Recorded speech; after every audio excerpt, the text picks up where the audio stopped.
Welcome into Rounding the Bases. Round the bases. Everybody knows Joe Goldberg. It's around the bases. Everybody knows Joe Goldberg.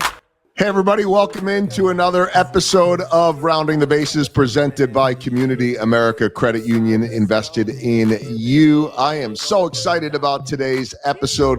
I'll tell you why in just a moment, but first off, a shout out to my friends at Chief of Staff Kansas City. Really excited coming up in November. I've got a big event with them at their brand new offices. If you're in the Kansas City area, they're right on the state line.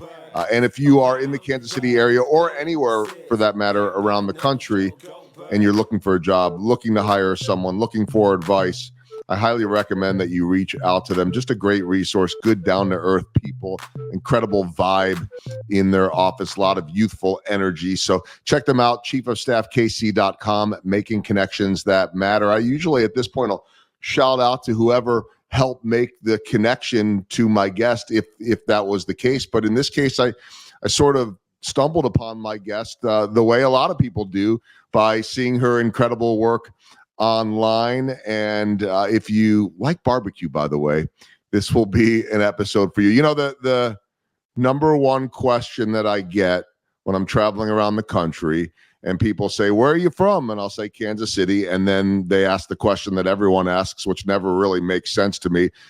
Kansas City, Missouri, or Kansas City, Kansas, without really any concept for what that means or if it matters at all. It might matter to some people. For me, I say, well, I'm in a suburb of Kansas City, but I'm in Kansas.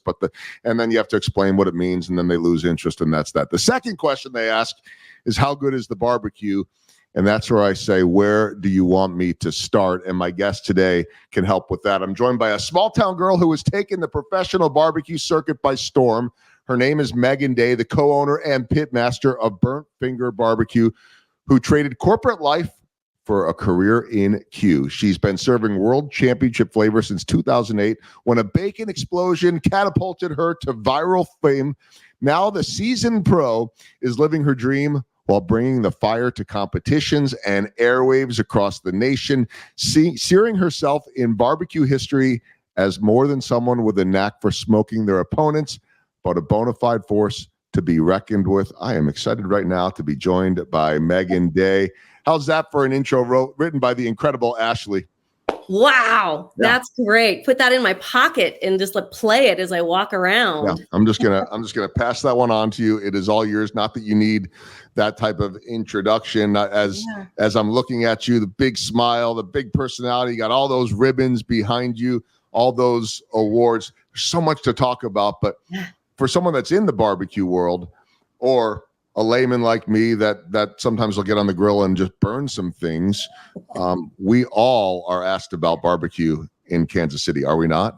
We are, and it's so, we're blessed. When you think about someplace, it could be Cincinnati and it'd be chilly, right? And we're barbecue, I call it a lean in topic, because people, they hear I'm a pitmaster or they want to ask about barbecue, they're into the conversation. They want to know, like you said, geography, people kind of lose interest, but it's like, do you want sides? Do you want meat? Do you want to smell like it? Do you want to slide across a greasy floor, or do you want to sit down with a fork and knife? Like, how do you want your barbecue? So we're really lucky to have as many almost like liquor stores as there are barbecue joints, it feels like.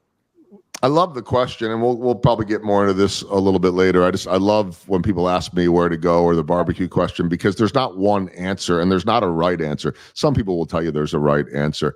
I, by the way, had this silly dream when we moved to Kansas City in 2008. My wife had grown up here and moved away, but that over the course of time, I wanted to hit every mom and pop barbecue place within the region. I know I'm not the only one, and I feel like I've maybe made it through like 10%. Yeah. I don't even know if it's doable.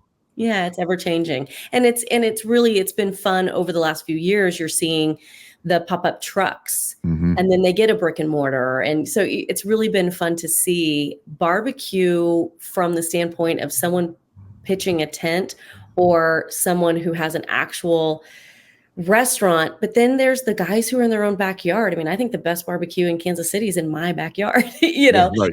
But I do really enjoy going to other barbecue joints. You can always take something away from somebody. Jason, my husband, and I, and our two kiddos, we enjoy going out, and my kids they critique it. And it's really fun. I mean, I remember the very first time my son looked at me and was like, this is really good. You know, like he got it, and kind of continued from there. You think of Kansas City as a steak town, but I can't name a lot of steakhouses. Yeah. I can name a ton of barbecue. Yeah. Okay. So many places to go with this. And I want to get into how this all began for you and for Jason, and truly a family affair that now has you on the Today Show and the Food Network, and you know, and of course on YouTube and all these other, I mean, everywhere. But competitions, I mean, there's so much to talk about. But I want to start with this for anyone that is listening, whether it be in Kansas City or around the country or the world for that matter, is just maybe explaining Kansas City barbecue versus the rest. And I'll preface this by saying that I, you know, having lived here 17 years now, consider myself a barbecue snob, meaning this, that when I go around the country and someone says, hey, let's say that I'm over in St. Louis, which is where I worked before here, and someone says, hey, there's this incredible barbecue place. And I'm not doubting that it's incredible, but I can get that at home. And so I don't feel a need. That's not to say that they have no barbecue places. Maybe they have 5 or 10 great ones versus the hundreds that we have or whatever it is. And we go to stadiums, and inevitably when the Royals come to town, and they've got press box dining for, you know, all of us media types, and inevitably one of the 3 nights, they're going to have barbecue. And I'm like, what? Why? Like, maybe it's the theme for everyone else, but not for us. So now, if I go to Memphis, if I'm in Texas, if I'm in North Carolina, which I don't get too much, but certainly Texas, Memphis, or Tennessee, I want to do that. How would you explain Kansas City barbecue in terms of being different from those other places? Yeah, it goes to the root and the fundamentals of why we cook the meat that we cook. And when you look at Texas, it's typically beef, and you'll see sausage. You're going to get the hog and the whole hog in the Carolinas. But in Kansas City, we were in the crossroads. You know, we've got a section of the city we call the crossroads because it was where the rail system was bringing products into the city. And so we had access to chicken and beef and pork and turkey and possum and you name it, like, right? Like, if you really look at the history of Kansas City barbecue, we were taking some of those undesirable cuts that were coming in through this rail system and then turning them into tender, beautiful, succulent meat. And we liked to sauce it. And so you'll hear theories about, you know, it started with, a really more vinegary, peppery sauce, and it evolved into the sweet molasses sauce that we have today. But I really think you have a variety of meats, and typically it is going to come sauced. And you're just not going to find that in other parts of the country. And they'll stake their claim and say a good barbecue doesn't need sauce. And I agree with them. Good barbecue doesn't need sauce, but I think what's special is our sauce. It is the secret sauce and all of those varieties of meat. So I don't know if that's ever been explained to you or if anyone else sees it that way. But when I go into other restaurants across the country, it's a pretty limited menu of what they consider barbecue. You come into Kansas City, you're going to see smoked ham, you're going to see turkey, you're going to see all kinds of chicken. Pulled pork is really a little more new phenomenon in Kansas City, to be really honest. It was sliced. It was a sliced pork. And now within, I don't know the number of years, but I would venture to guess the last 25 years or so, that pulled pork really became a much more, that's what people wanted, was the pulled pork. And then there's the fascination with burnt ends, right? I mean, that's like, I don't know, that I don't see burnt ends around the country. No. You're starting to, because people are, they're jealous, right? They're going to put them on their menu. But burnt ends, we call them the crown jewel of Kansas City, because it's really the byproduct of somebody who was feeding the masses. It was Arthur Bryant's who would cut those little chunks off the end and kind of just feed it to sustain the people in those long lines, right? And then people kind of discovered, well, what we really like about that burnt part, those ends, is really the really super fatty part of that brisket. So you have your point meat, which is a lot more just the flavor and in the fat and just that's all the way through that piece of meat. Whereas that lean portion of the brisket where you typically see your slices, it's a beautiful meat. It's just going to cook completely different. So they could put those burnt ends, that point meat, back on the smoker for a lot longer and let it render. Well, you're going to get some charred edges on that. And burnt ends are polarizing because some people really want them super crusty and hard, and some people want them more like a marshmallow. Yeah. So that's also why when you come to Kansas City, every single barbecue joint's going to do their burnt ends a little bit different. And, I remember back in the day when there was, Joe's Kansas City had burnt ends maybe once a week. Right. They just didn't have them. And if you were fortunate enough to be there on the day that they happened to have the mass amounts of those burnt ends, you got them. Otherwise, you had to wait till they had it kind of built up again. Yeah. So now a lot of people take that point meat specifically and turn it into burnt ends. I knew it was only a matter of time until I started getting hungry. I like the crispy ones versus the marshmallow, but I won't turn them down either. I mean, it's, they're still incredible. All right, there's you can get the marshmallow ones and throw them under your boiler and broil them and make them crispier. So yeah, it's all doable. Oh my gosh, there's so many different directions I can go, but I want to sort of stick to a little bit of the way I do things on this show, which often involves the journey, because there's no one I've ever talked to on this podcast that just landed right where they're at. There were a lot of interesting paths, and certainly yours is that, getting out of K-State. I don't know if this was the goal or the desire. I certainly didn't start that way. How did you get here? Yeah, no, K-State was, I recruited. I loved the public relations side of things, recruited students from California to St. Louis to come into the university. And it was really kind of a gig that you were fortunate to get for a couple of years while you were fresh out of college, right? And then I had to set my sights on where I was going to go. And Kansas City seemed kind of the natural step. I came from a small community in Western Kansas, made it into Kansas City, where I had to lock my doors, right, on my car, like it was a big city. Big city. Oh my goodness. But yeah, and I kind of did some sales and did some things. I found myself as the vice president of the Leawood Chamber of Commerce. I did eventually move into working at Children's Mercy as the director of corporate relations at Children's Mercy. I was the vice president at the Leawood Chamber of Commerce. So kind of those roles of really working with sponsors and the townspeople who wanted to support, whether it was the chamber or it was the Children's Mercy philanthropy. So I did kind of find a niche there where I was really working with people. And at the time I started dating who's now my husband, Jason, and he loved barbecue, and he was a Kansas City boy. So he remembers coming home and his dad smoking ribs and concocting different rubs on their own and sauces, where that was a kind of a new discovery for me. I'd always come to Kansas City and eaten it, but I was not someone who was cooking it. And then he started getting really good at this whole barbecue thing and decided he wanted to do competitions. Well, my background came in, this is a hobby that needs someone to support it. So let's talk to some people about maybe sponsoring us. So I kind of flowed into that, bringing that sponsorship and working with people to help us get where we wanted to go and support it and pay for it. And as you mentioned, the viral sensation, which was the bacon explosion, that was the first time that we actually had something that was being talked about beyond just from the competition.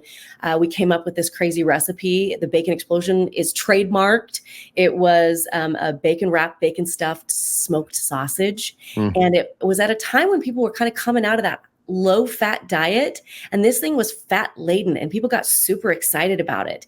And it was weaving bacon over under. I took the pictures, Jason wrote the content, our buddy had the blog, and it all just kind of came together. And then we got a phone call from the New York Times, and they were like, "Who are you and what is this?" And, we're just a couple of kids from Kansas City that were just trying to raise money to be able to afford to do these barbecue contests. And next thing you know, Jason and his partner, Aaron, got a cookbook deal out of it. And we were being, brought in to cook for the Super Bowl that year. So my background, it was kind of coming into play from the public relations side of it, making sure things were trademarked and that we were talking with the publishers and that side of it. And then, it just kind of took on a life of its own. And friends that were helping us they got married, started brewing beer. Life just kind of took on its own. But I kept seeing that we had products now. The cookbook was doing very well. And Jason just kind of wanted to keep doing barbecue contests, but it's hard to do it by yourself. And so I started picking up a few categories, and I did the dessert and the beans and the potatoes, and we were winning. And then it was like, well, I can kind of be the final taste tester and make sure that the box looks good when we're turning things into the judges, because that's how it's presented to the judges, is you put your meat offerings in and you give it to the judge, and doing some of the PR side of it and doing some of the social media, because now, when that originally started, you're talking 2008. So Twitter was brand new, and, those types of things. So we were all learning as we went.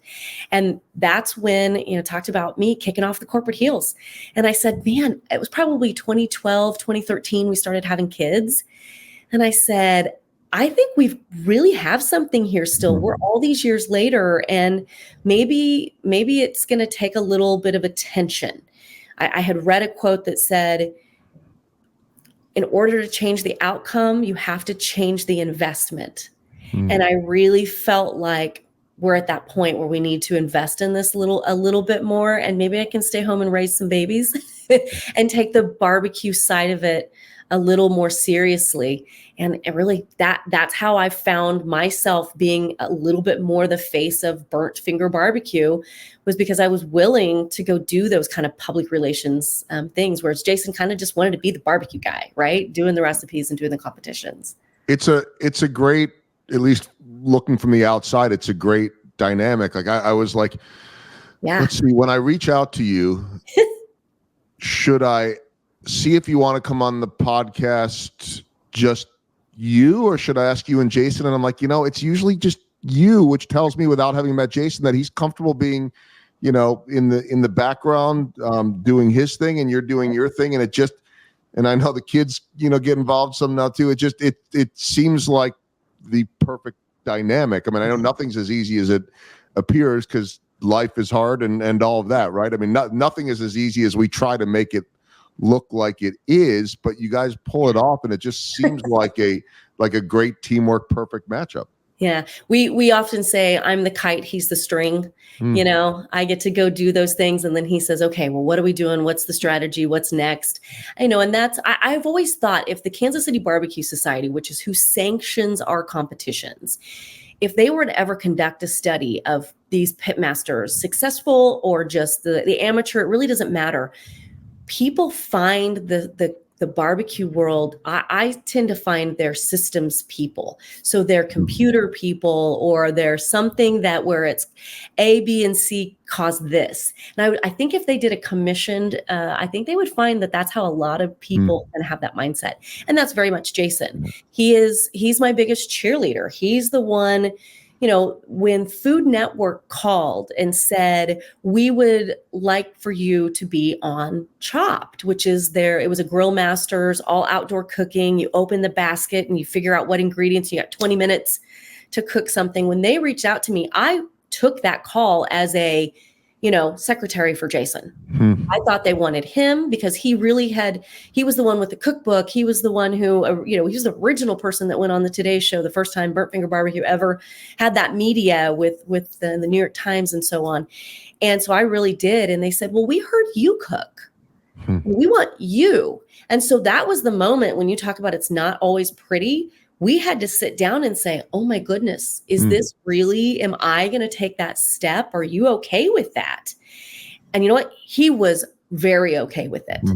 And he said, you're going to do great. Go have fun. And if nothing else, it's a good PR move, right? It gets our name out there. And to both of our surprise, I won my episode and am considered a Chopped champion. And I'm not surprised that I couldn't do it, because I did cook and I knew it. But that format played well to my skills. Not everybody can take a whole pork butt and pull off something that the judges want to eat in 20 minutes.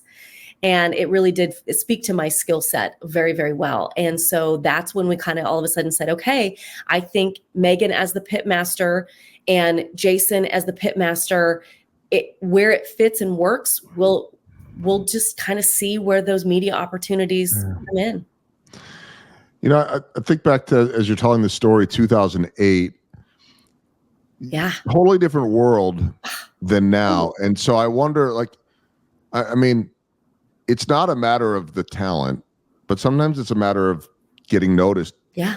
How many pitmasters are out there that will never receive the attention and with that, the deals that you've had, and you hope if you win a competition and you're serious about that if you're interested in business or whatever, that it leads to something more, or maybe it's just a matter of just simply pride and nothing more. But I think most people that are doing it at this level would like to be able to generate some revenue or turn it into a business, because why wouldn't, if you love this and then you can make people happy with it and take care of your family.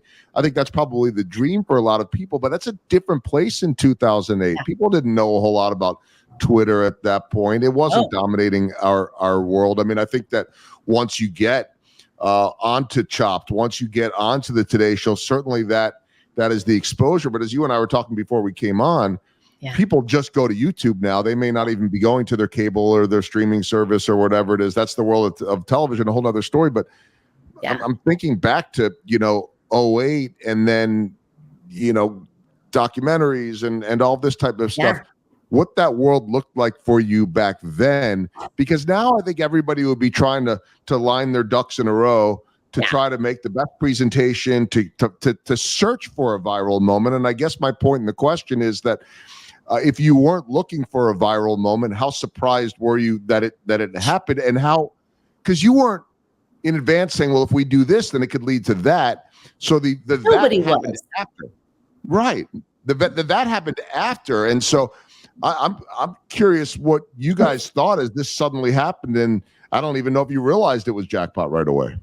Well, so yes and no. I think we knew the potential, but certainly didn't know that it was going to lead to a cookbook deal on the spot, talking with literary agents while Jay Leno's talking about us, and Kelly and Regis. I mean, think about who was popular back then. It was wild. This is how far I'll take it. When we made the discovery that the New York Times was going to actually put this article in their food and wine section, because originally when they approached us about the article, it was kind of a tech article, because it was in essence one of the first times a recipe was going viral across tech platforms. And so then when they actually sent the photographer to our house in Roland Park at the time and took the pictures, they kind of came back and said, man, this is a cool food as well as some tech elements. It's going to hit, and it hit 9 color photos. And I looked at Jason, and we didn't realize this. I looked at him and I go, okay, they just said this is going to hit Wednesday in the print. Do you realize what is happening on Sunday? It was the grand poobah of all poobah, right? It was a bowl game, not bowl. I don't know if we can say it, but it was the game that everybody was going to be watching, right? Mm-hmm. And it was coming up that Sunday. And we were like, my goodness, this recipe could be what everybody's having at their watch parties. Mm-hmm. This could be really, really big. And I wonder if they'll even fly us. At the time it was in Tampa. I wonder if they'll fly us to Tampa and cook it there. And that's exactly what happened. And we were enough in the realization that we needed to be prepared. We had flip phones at the time. Okay. I said, we have got to go get some higher, better technology. We got to go get iPhones. And so that Monday, we went to the Apple store and bought iPhones and got everything transferred over so that we could work from our phones while anything was happening, because we knew just a flip phone we were going to have access to emails and all kinds of things. And we didn't know where we were going to be. And sure enough, those phone calls started coming in, and CNN wanted to talk, and Fox and Friends wanted us in New York. And we did, all this press just kind of happened for the guys. And we knew right then when the literary agents started calling and we were sitting in our hotel room that this was taking on a little bit bigger life of its own, and that the guys were ready for it. I mean, they really were. They were authentic to what they were doing. They weren't trying to make this viral moment happen. And we were having so much fun. And I think the journey part of it for us too was was watching how excited it made other people. As much as we didn't know what we were doing, we were watching our friends and everybody get so excited. I could relate to that from a standpoint of, and again, my wife, if she were to walk in and be like, you can't relate to any of this, you just burn things. And, I like getting out there on the grill every now and then. But I am what I am.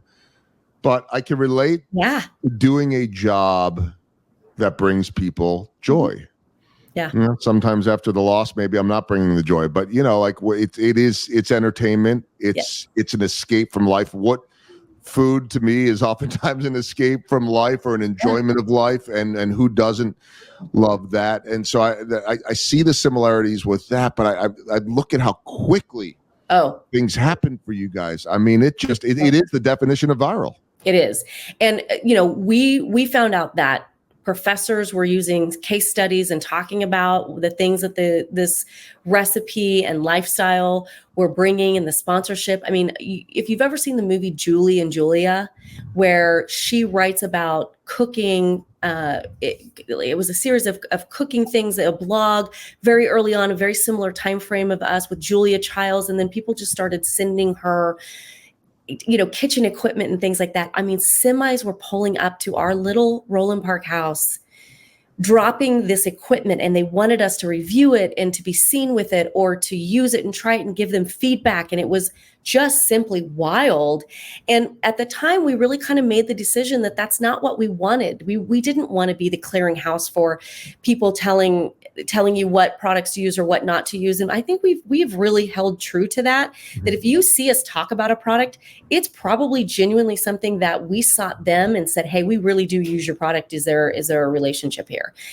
Still to this day. And I really think that's why we also have people who continue to get excited about what we do, is because they know we're not just schlepping at them. Yeah. And I love the people who are influencers and where that whole world has gone.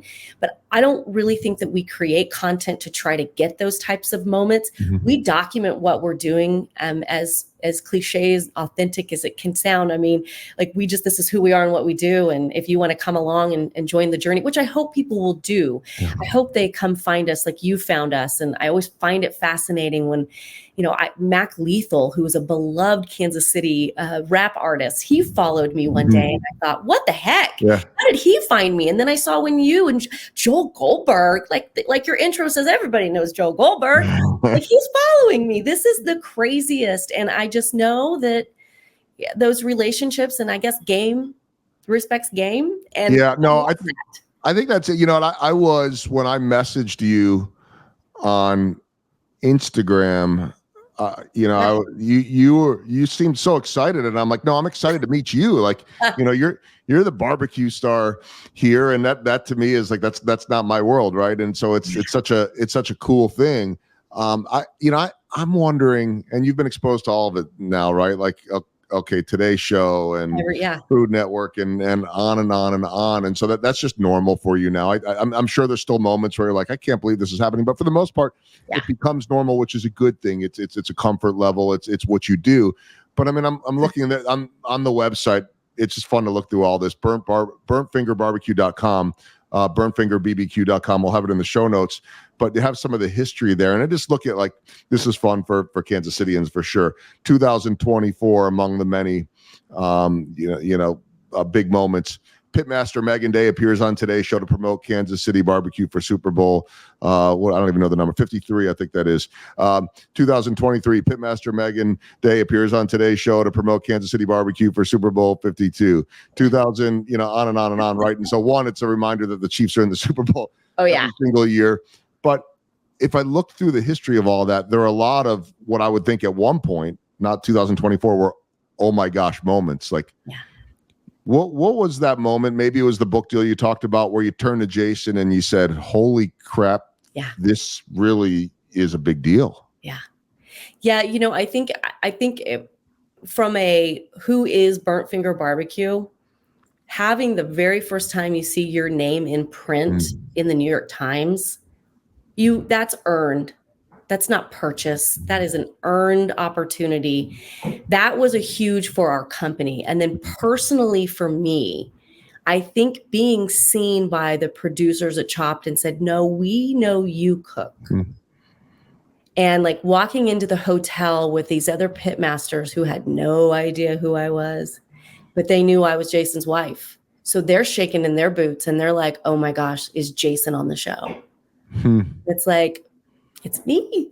It's me. That was probably a huge moment for me when I thought, okay, I've been seen. And then to have the success to win it. I mean, my goodness, that's a huge feather in my cap. And the gentleman at ultimately the pitmaster chef that I ended up beating, we're still really close. And we'll text each other back and forth about what entries we're putting at the American Royal, which is the World Series of Barbecue, and what he's doing. We've had such great success. And so he's always like, hey, how do you do this? What do you do when you turn it into the judges? And I love that camaraderie, even though I beat him. I mean, and it took him a hot minute to get over the fact that I beat him. He very much was upset. Is that a competition thing, or I got beat by the girl? Both. Both. I know it. Both. Yeah. I figured it was both. I mean, I would imagine that the world of barbecue was traditionally always men, and that's changed, right? Yeah, and especially with people staying back home, COVID time period, that they were cooking in their backyard, the comfort with actually cooking over live fire. And then the pellet game has changed so much of what people have access to and how quickly and effortlessly the barrier to entry to actually get good smoked meats, I think has opened up a lot of doors of people who maybe wouldn't have ever stepped into that smoking world, and the barbecue grilling world. I think a lot has changed that has brought in a lot of lady pitmasters. Yeah. There's so many directions I want to go, and I could go on and on. I won't, but I'm curious too. Like, you're so comfortable in front of a camera, you have the look and the energy. Thank you. I mean that in a way of just like, big energy, confidence, happy, that I think would shine in anything. I mean, I know a lot of television, and so if it were baseball, if it were, now hopefully not politics, but I mean, like, whatever it is that I think you're in a better place where you're at right now. Was that a natural thing for you? I mean, you were in a world where maybe some of that mattered before you were doing this and getting in front of people and all of that. You look like someone that was born to be on the Today Show, to do those type of things. Was that something that was easy from the start? I mean, even from back home in 4-H, right? I'm a 4-H kid doing presentations, showing whether it was a pie that I made or it was clothing that I sewed. You would give those presentations. And I think that was something. And I was a feature twirler. So I was the girl out, at the cheerleading and the feature twirler for football games and things. So I always had a knack for, if there's something that I love, I'm going to show it. I'm going to express it. And I believe that probably was what set the stage. My dad always used to say our number one exports are kids, right? Like we brought them up right. We gave them opportunities, and then away they go. Yeah. And I do feel like when I went to K-State, I had the opportunities to then recruit kids. And that was getting up in front of kids and explaining that you can do it too. You can be from a small community and go to a bigger university. And then, as you said, getting in front of working with those, really important people, philanthropic people in Kansas City. So I do think I was always doing it. It just, with barbecue, it's just really a fun, exciting, sexy topic. And so, I think I enjoy it because I know it's what I do. It's just inside me. It's pretty unbelievable to be able to do what you love and to be able to find what you loved along the way, to not know that from the beginning. And I think barbecue probably, it'll never get old, right? I mean, it's never done, I guess is the point, right? You can keep creating, you can keep coming up with new ideas, which is amazing. All right, 2 more things before I get to my baseball themed questions. First off, as we're recording this, we're a week out from the American Royal.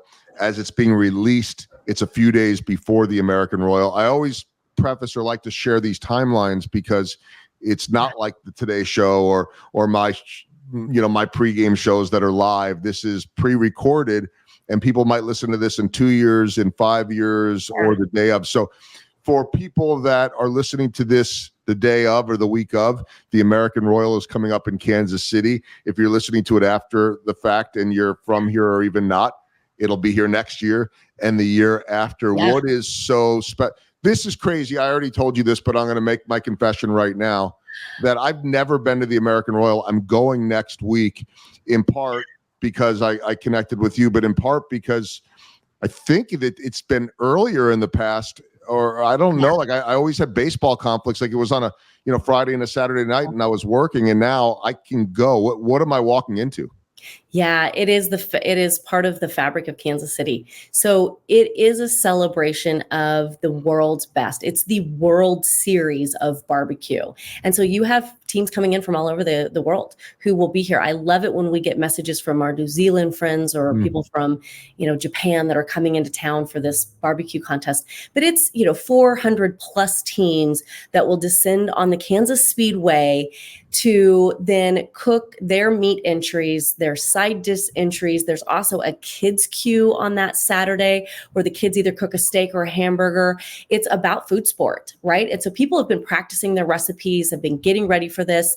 And on Friday night of the American Royal weekend, it is typically kind of a celebration, a little more corporate. You have a lot of people who will come in and bring people out to the speedway, and then people get right down to business and they light those pits anywhere from 10 to midnight to get ready for turn-ins for that Saturday and Sunday. It's actually a double contest. Saturday, the contest is for those pit masters who have also won a state championship.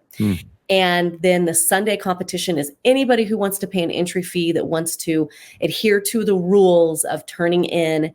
You're going to start with chicken, ribs, then you're going to move into pork, and then final with your brisket. There's some other fun ancillary categories like dessert and turkey and sausage and beans and potatoes and things like that.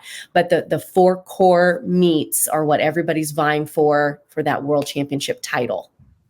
And the Friday's the party. Yeah.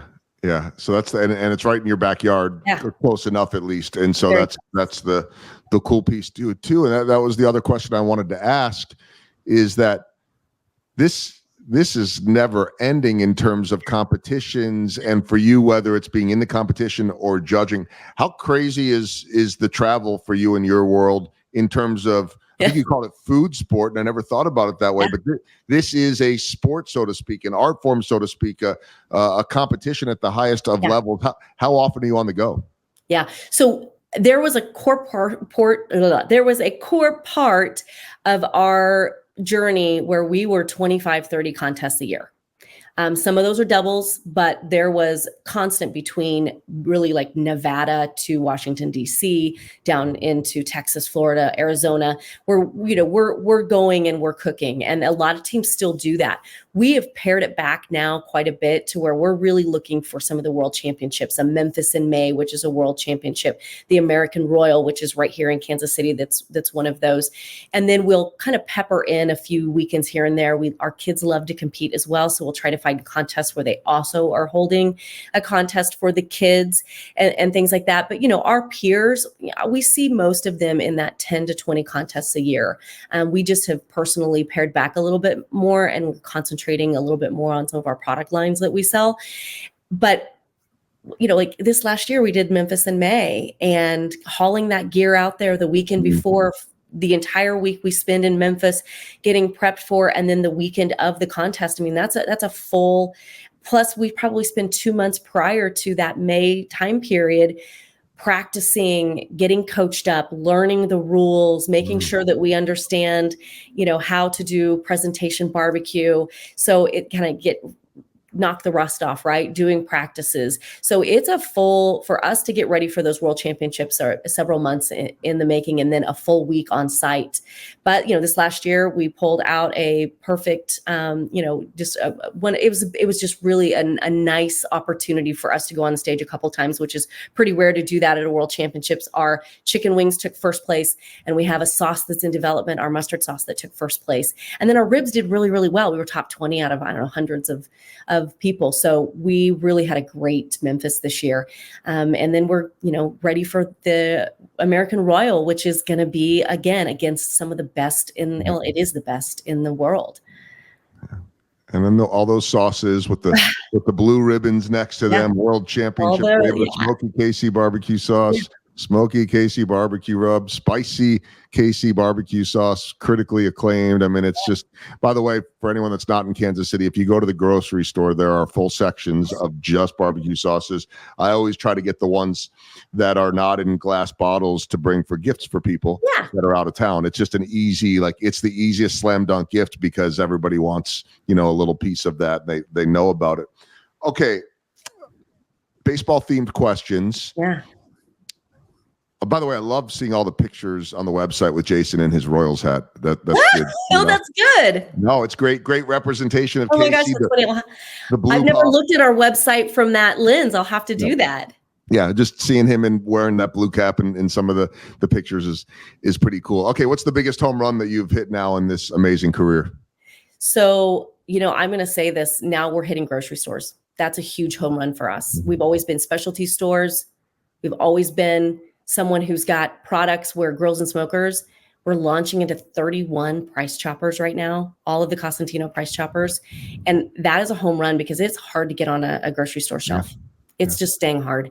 And that home run is because they asked us, not because we went and begged to be on the shelf. So that's huge for us. That's good. All right. Yeah. I'll be heading over to Price Chopper later today.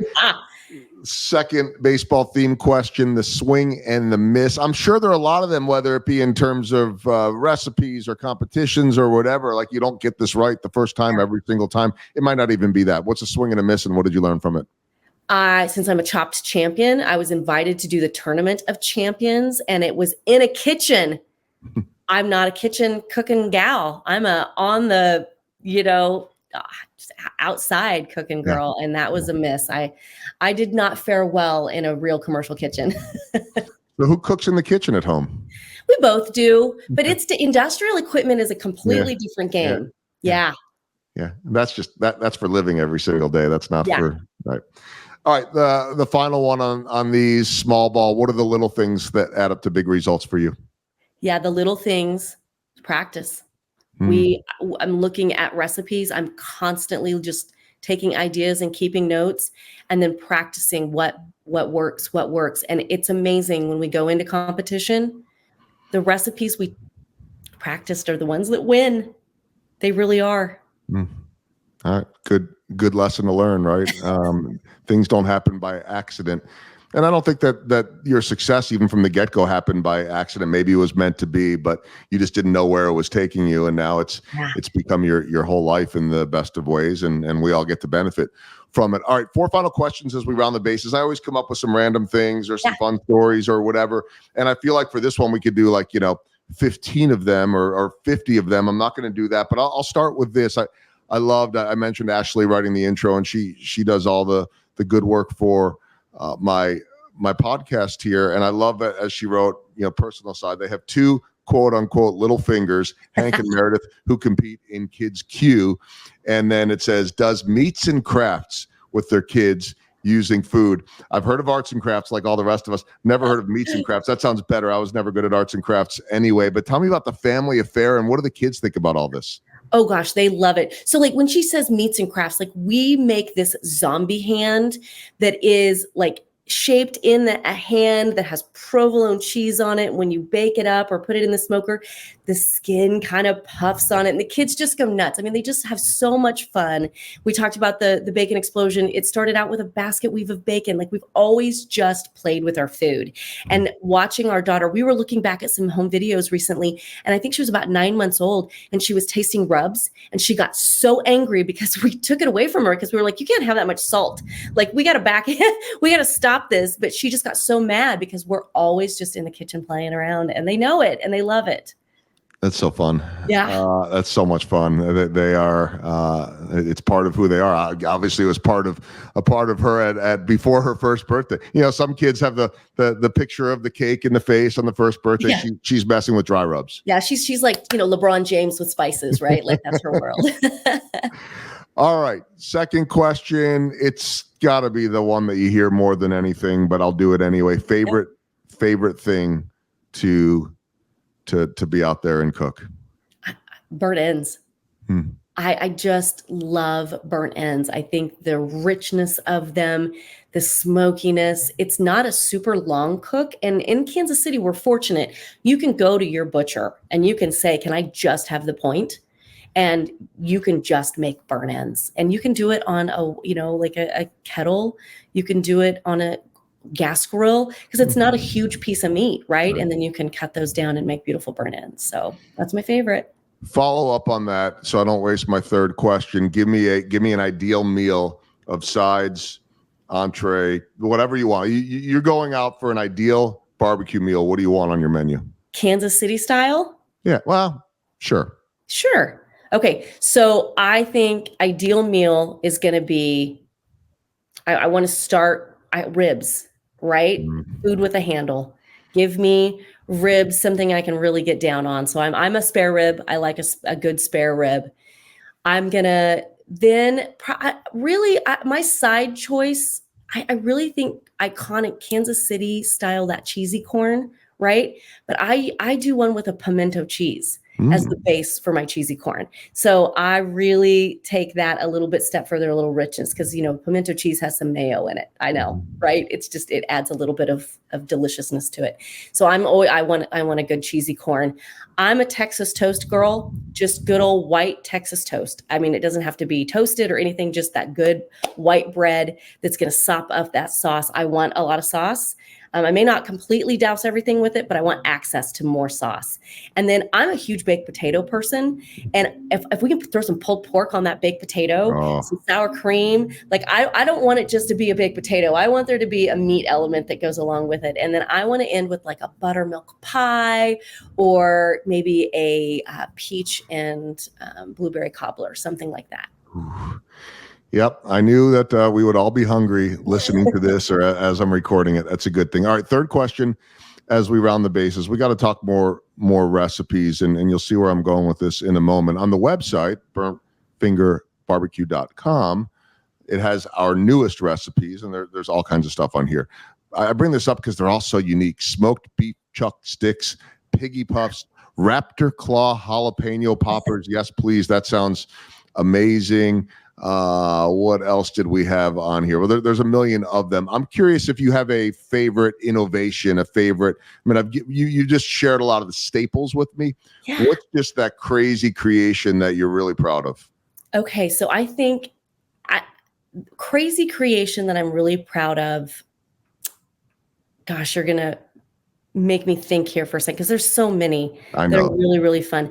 So I'm trying to think of what's published on there that I tell people about, because there's a lot of stuff that I do that I just don't tell anyone, right? I don't give those recipes. We got on here a smoked caramel brownies. Yeah, you know what?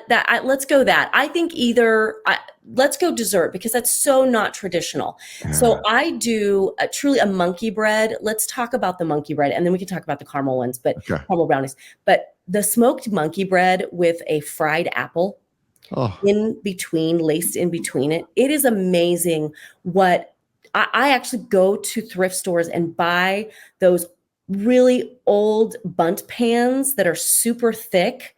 And that's my smoker bunt pan because I don't want to put it in my home range. I want a good smoky one. But something about the caramelization of the monkey bread and then these apples that are kind of tucked in between, that the smoke adheres to kind of some of the fat that's in the butter that's within that biscuit. It is one of my favorite things to do. And of course, presentation, you turn that bunt pan over and you pull it off and then that sauce oozes. I mean, come on, it's a pretty neat looking presentation on that as well. But people go nuts because it's simple and it's good. And they're like, I can taste the savoriness, but the sweetness, and it really, really works together. And those caramel brownies, it's like a par bake.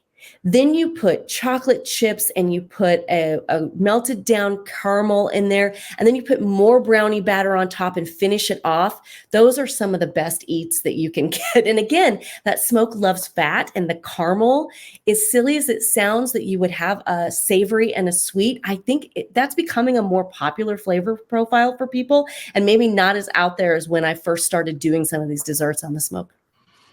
By the way, I'd like to maybe start the day with your smoky KC Bloody Mary, and then some point along the course of the day before that dessert, the jalapeno margarita. Just saying. It's so good. And and those are just like things that you can easily do. It really is. We garnish we love the Bloody Mary because we put some of our barbecue sauce and some of the barbecue rub in it. And then the outer rim has got the barbecue rub. It doesn't have to be my products, anybody's product. Get out and support your local pit masters because this is their passion and what they're doing. Use their products and stuff that you normally just wouldn't even think about. One of my favorite ways to use our rubs is on pork rinds or to add it to like just some kettle chips. And the kids go crazy. And I take it to, if we're having a watch party, it brings that element in, and people always go, well, what is this? Where can I buy this? And it's like, well, I just took a shaker and did it. When you guys show up at someone else, when you guys show up at someone else's party, and if you don't bring barbecue, do they look at you funny? So sometimes, yeah, they do. Yeah. But see, so those are my little tricks. See, so something really, smoked cream cheese is a really easy, quick thing that you can do that is, a showstopper, and I don't have to sit behind the smoker for 16 hours and they love it just the same. And putting, seasoning on some kettle chips, they still lose their mind, and it's barbecue-esque. Love it. Okay. Final question, the walk-off. It's a very simple yet complex one. What is so special about food, and specifically barbecue? Barbecue brings people together. That's the walk-off. You don't sit down and cook something for that long and not expect to share it with your friends and loved ones. There's so much that goes into it that it is about the people that you're sharing it with as much as what the craft that you created. Oh, love it. I love it. I'm so excited for the American Royal to be able to check that out, and just to be able to bounce around and to meet you guys in person. And I guess I'll try to eat well during the day, because I know it's not going to be so light that night. But I can't imagine walking around, and the smell at the cans, a little different than the smell when it's a race weekend, I suppose. But not as much, a little burning, but not the burning rubber. You're going to be burning the coals. But I will say you will have the meat sweats, so just be prepared. That's part of the glory. Those are good sweats to have, no doubt about it. Megan, so glad that we were able to connect, and I love hearing all these stories. Congratulations on all the success. I mean, it's truly an unbelievable story for both of you guys. Continued success, continue to have fun, and with the kids as well. Really appreciate you spending time on Rounding the Bases. Oh, and again, to remind everybody to check out the website, Burnt Finger BBQ, burntfingerbarbecue.com. And you could also find Megan on Instagram if that's your thing. It's certainly my thing, Burnt Finger Megan. Twitter, I think it's Burnt Finger Meg. You got Facebook. Just look for her and search for her. You're going to find it. That's where you're going to get a lot of the cool insight and the behind the scenes and some recipes and just the fun and joy of barbecue. Megan, thanks so much for doing this. This is great. I really enjoyed getting to know you a little bit better as well. It's around the bases. Everybody knows Joe Goldberg.